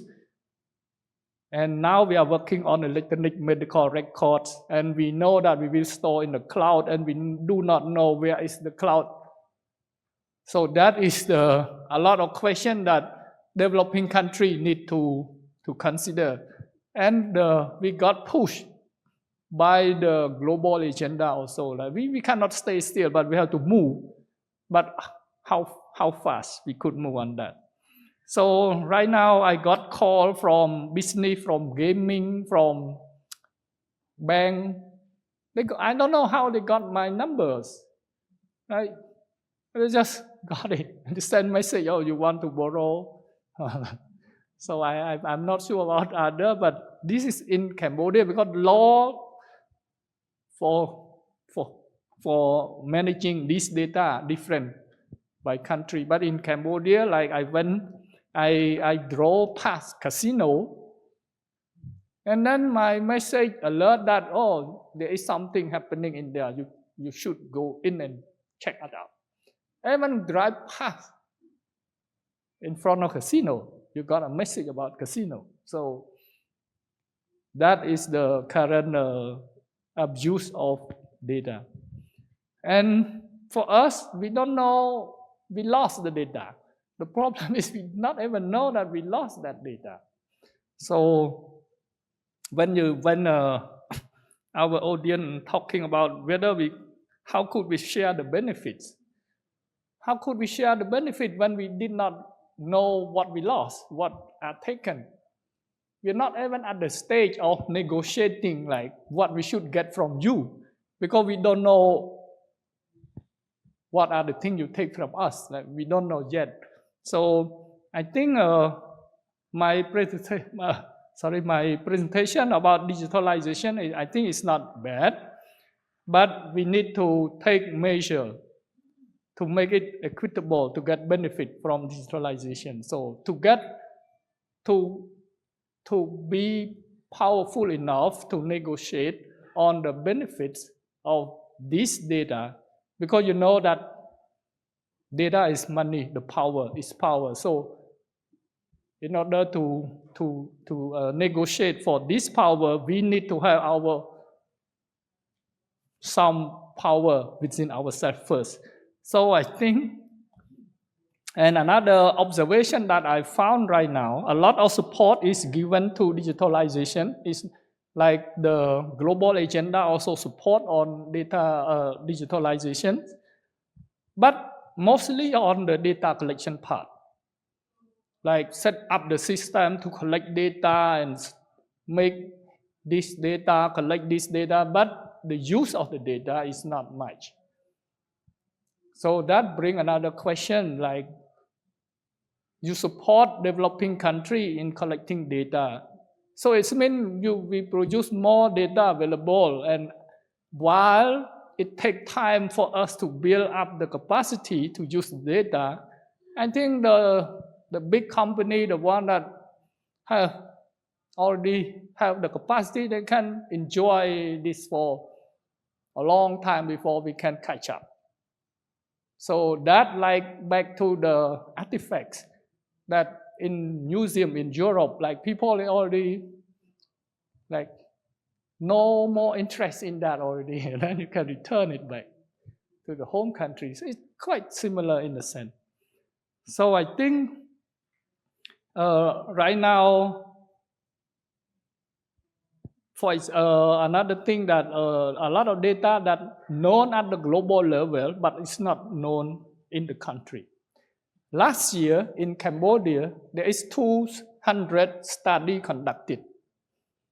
Because Cambodia government do not have budget for research, so research mostly conducted by donors. So there is 200 studies conducted. We don't know where's the data go. Because I say we, it means that the ministry. Because I'm a secretariat of the National Ethics Committee that review those studies. We did not know whether those data has been shared to which organization, which institution. We don't know that. So that is the challenge we are having now, is that we don't know what we lost. So I think for the way forward, I think equity will be the principle that we should talk about, and capacity building on data science should be the one of the option, but it's not enough. Training on data science is not enough, but the ecosystem of the big data thing, like we need infrastructure, we need different skill set for the AI. Like before we use AI, we need to understand the algorithm of AI, and we not even understand that. Even we got explained by the IT team, but still we don't know for sure that this is good enough. Like this from my colleagues that got invited to with the ministry to present the result of NCD at the parliament, and we did not have the data in the country. And then we go to the website and find and present it.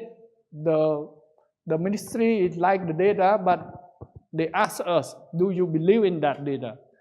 Since there is no such data in the country, but it produced by the international organizations. We cannot answer that. So this is the challenge we are in right now.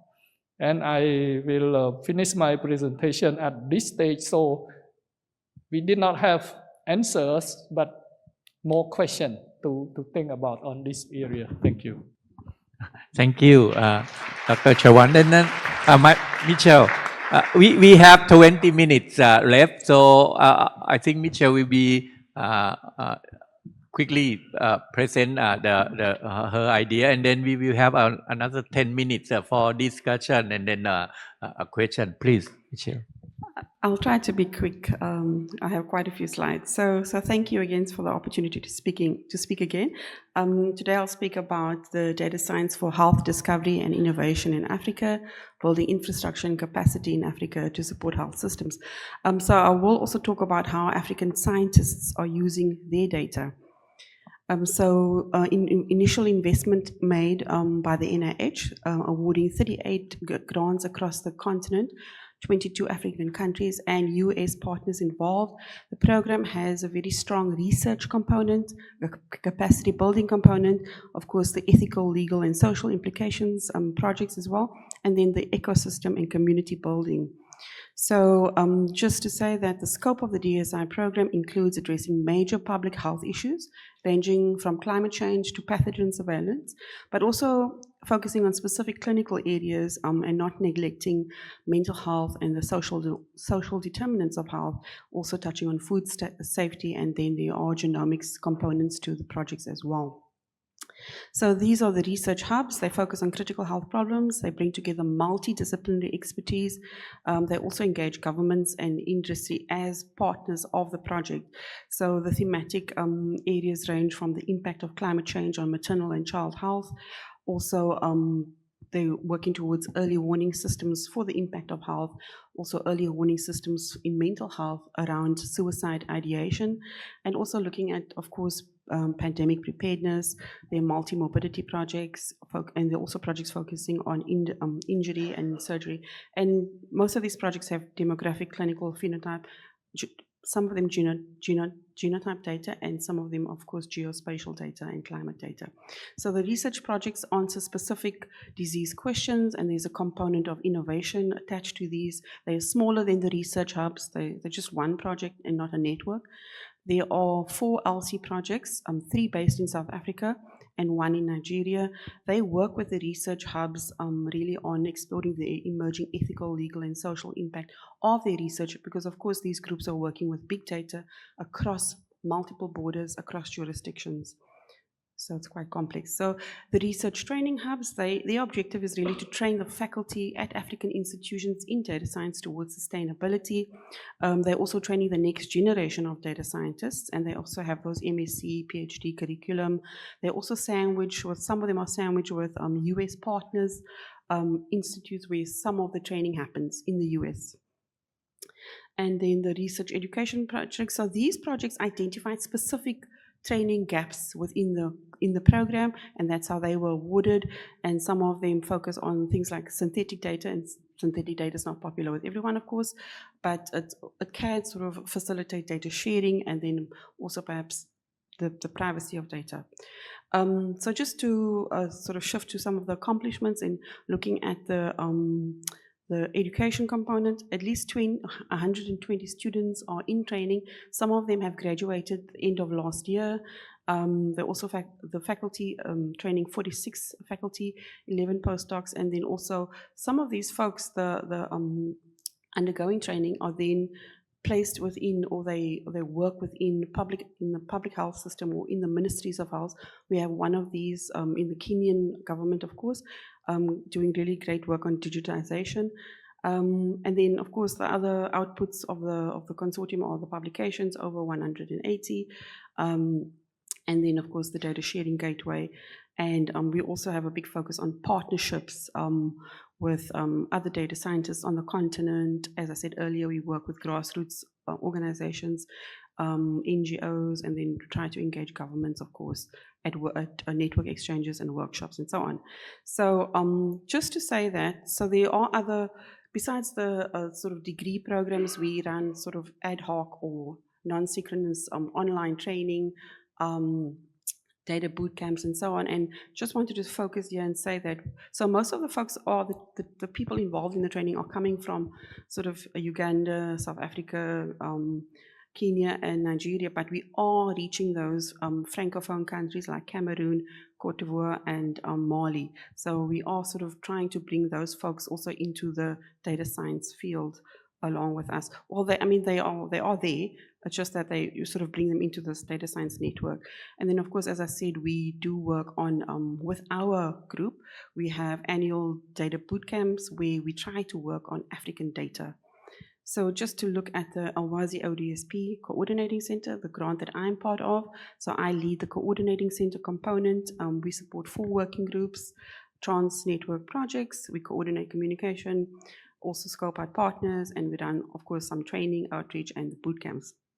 So Nikki Mulder leads the Open Data Science Platform, so that's the data sharing gateway, and I'll explain more about that, but that's really to enable the discovery of data sets, and also to provide tools and workflows for our consortium, but also to expand more broadly to Africa. So this is the architecture of the Alwazi Open Data Science Platform. So the network itself has 11 partners coming from Africa, the USA, and the UK. So the major objective of this is, of course, to support data findability, management, and analysis for all the 38 projects. The metadata of all the diverse data sets are fed into a metadata tool, and I think they're using a large language model for this now, to harmonize the data so that the data from diverse data sets, of course, looks similar, and then you can apply similar code and analysis to that.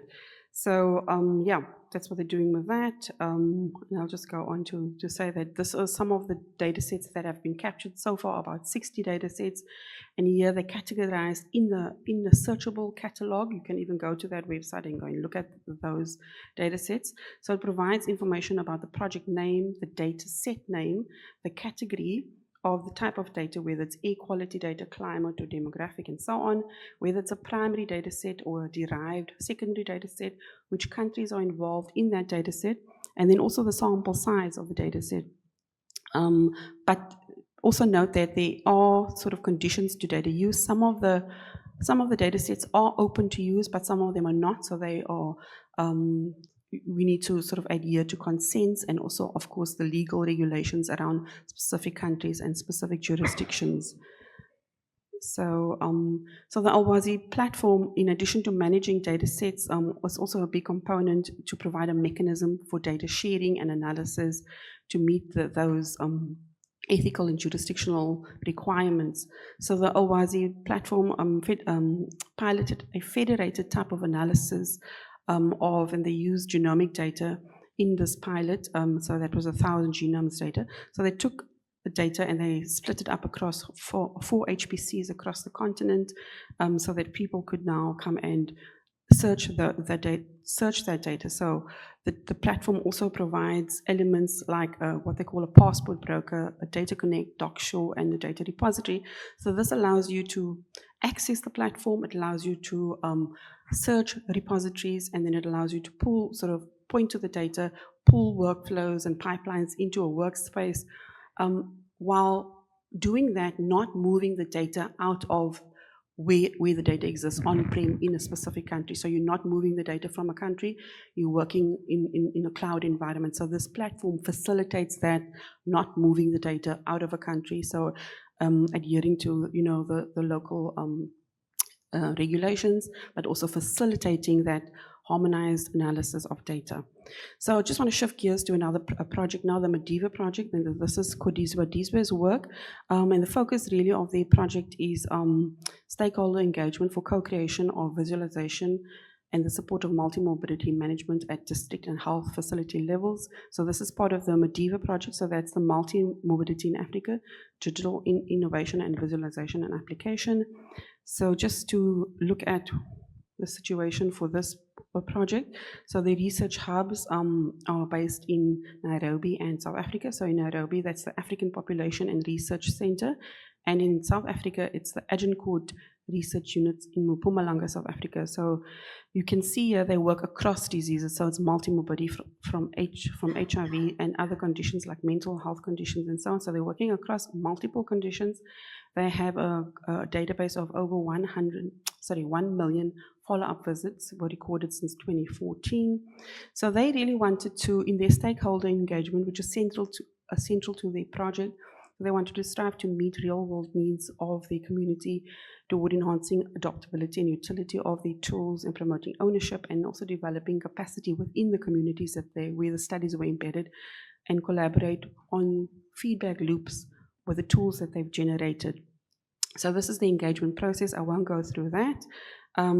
So it's obviously identifying the community stakeholders and then going all the way through to developing wireframes and deployment and so on. So they identified the stakeholders in both communities in South Africa and in Kenya. They then ran workshops. So they had a workshop in 2022 in South Africa, 28 participants ranging from senior managers, nurses, and operational managers, divided those folks into groups.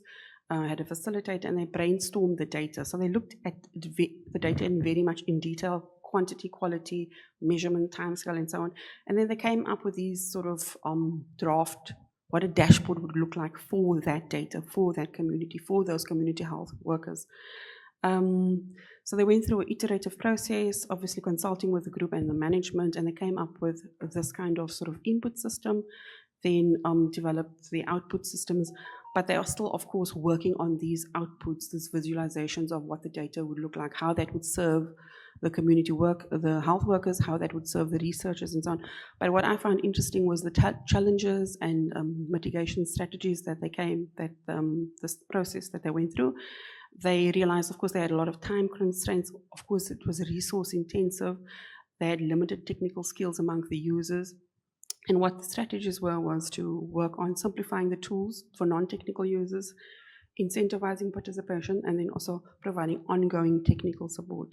I'm going to talk a bit about another project, the D-Space project. I'm just shifting gears again. So this is utilization of data to predict and improve health outcomes for pediatric HIV.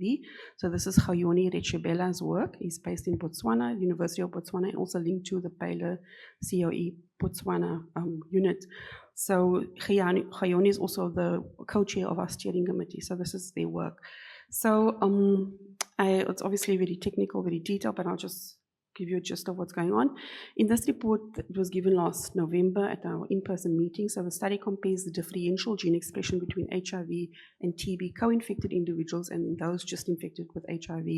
So the reason for doing the study is that HIV masks TB presentation and diagnosis. So the standard diagnosis tool that we have at the moment, you can't see whether the patient has TB when they're infected with HIV. So they looked at expression patterns, specifically macrophages and CD4 positive cells.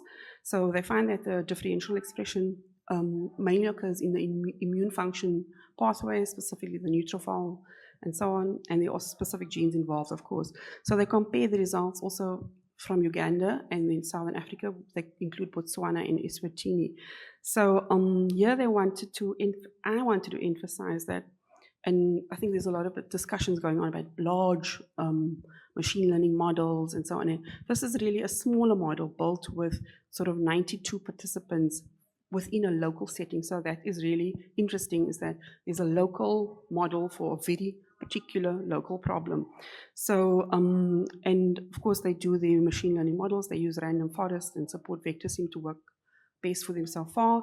They see an upregulation in co-infected individuals as compared to only HIV-infected individuals. So they can use this differential gene expression to, look at co-infection and then only folks with HIV, but it will tell them whether the person is also infected with TB, as opposed to the regular standard tools for identifying TB. So then I'm going to shift gears again and just talk about our outreach. So the Coordinating Center, of course, runs a lot of network exchanges where we try to reach out to the data science community on the continent and globally. You can see the folks coming from all across the world to our network exchanges. So we have online network exchanges, we have in-person network exchanges. The next one will come up in August in Ghana. We will have an in-person network exchange. There we try to put together folks from NGOs, from startups, industry, and hear from each other what they are doing and if there's any alignment. So we also engage the local folks in the country that we are at and the tech companies and so on. So this is really great. So we also have, of course, a network of contacts and so on that we can refer back to. And this is actually where we came across the data science folks in the Francophone countries, and they were like so happy to meet the rest of the continent through this platform.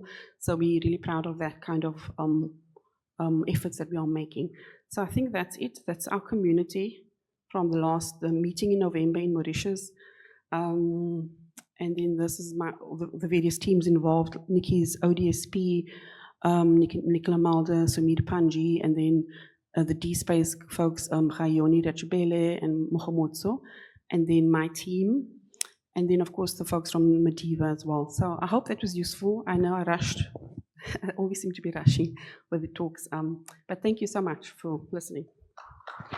Thank you, Michi. I will skip the defection from the panel, and we have 5 minutes, 3 minutes, but I would like to have one or two. Please, and Yud, please. Thank you. I have a question for the SI Africa. I think collecting genomic data without and analyzing without moving is a laudable concept. But how do you compare global data? How do you put the African data into the context of global data? Thank you.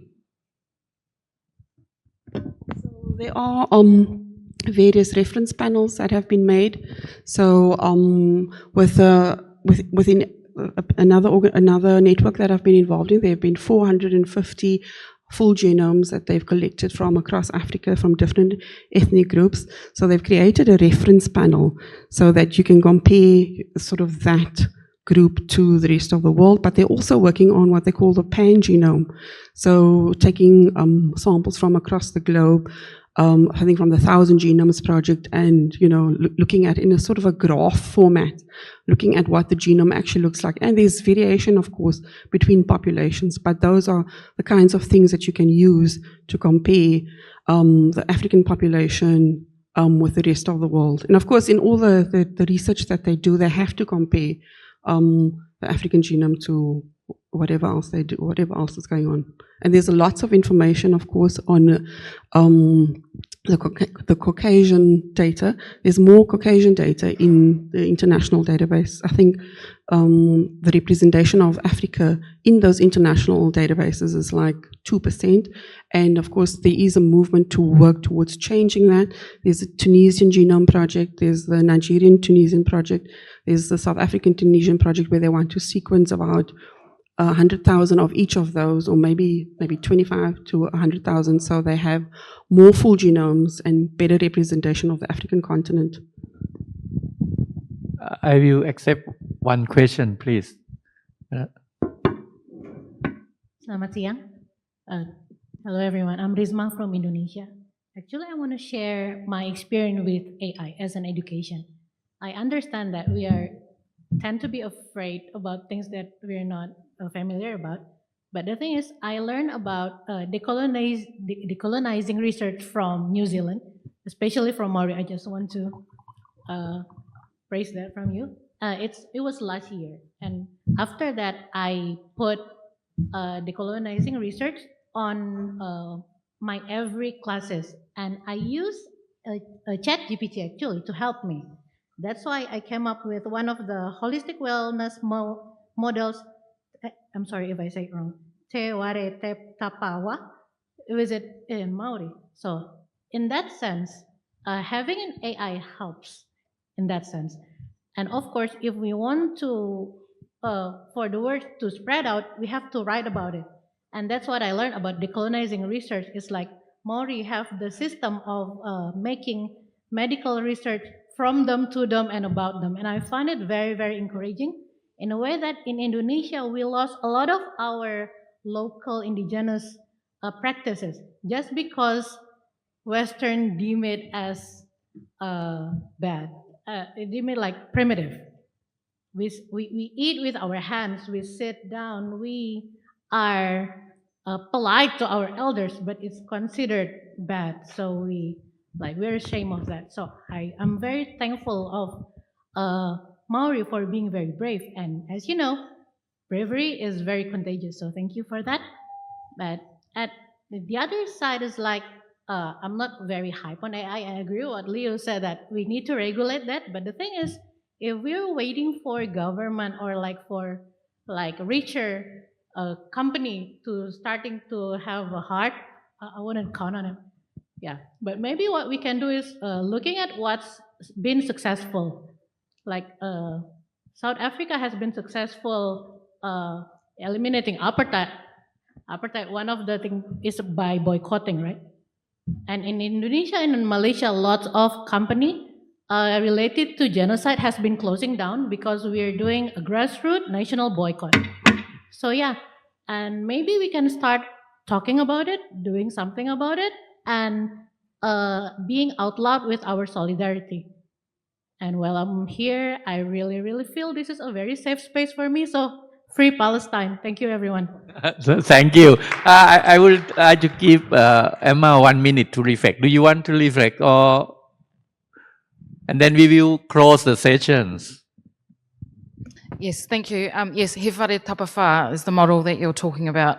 Yes, and actually, I'm not sure which bits to speak to, but if I may, thank you very much for your comments, and it is really important to acknowledge where a lot of that decolonising work came from in New Zealand, and I'd like to acknowledge Linda Tuhi-Smith. But I just think generally I wanted to say, as a general reflection, it's been amazing to be on the panel with the three of you and also to be moderated by you. But there was one thought that I really wanted to leave with, and it's actually from your presentation. And when you said, you made the comment about when you don't know you've been colonised. And I really want people to think about that, because that's a really significant thing for a great number of populations around the planet in the way in which we behave. And when we're thinking about decolonising anything, even in my own country, we have to think about that as peoples ourselves, and they're very difficult conversations to have. And the last wee piece that I wanted to say on this is neocolonialism and the shape and form of the way that we describe nations as lower and middle income countries, while it's really important for many countries, it actually takes away from a lot of populations that are not within those descriptions, who still need the resource to create all of the things that we need. And so back to the point of the woman who just spoke. Oh no, I've completely forgotten. I must have said enough. Thank you. Thank you all your participation, and then I will not keep you for lunch. And thank you panels. And if you want to more extended elaboration about the inequality governance policy, then Leo will be on the panel this afternoon at the 3.4 about the policy governance inequity and the solution on that. Thank you very much.